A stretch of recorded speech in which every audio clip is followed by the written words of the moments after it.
धक्कादायक बातमी समोर येत आहे। नागपूर पोलीस दलातील पीएसआय सूरज कोल्हे याने काही तरुणांना बंद खोलीत नेऊन मारहाण केली, त्यांचा मोबाईल फोडला व पीडितांच्या गळ्यातील सोन्याची चैन गहाळ केल्याचे गंभीर आरोप समोर आले आहेत।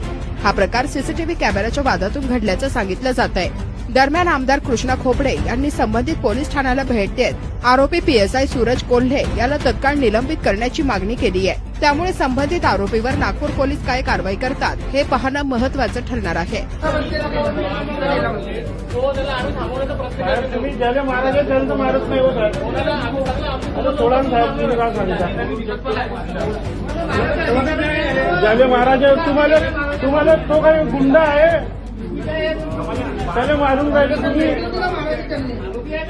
आरोपी आहे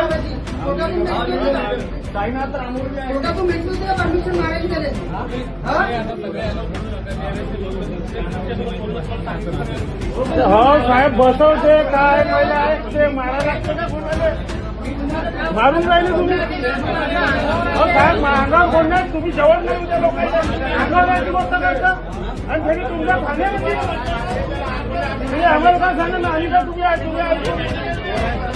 तुम्ही लोकांनी जवळ नाही उद्या तर तुमच्या अंगावर येऊन राहिले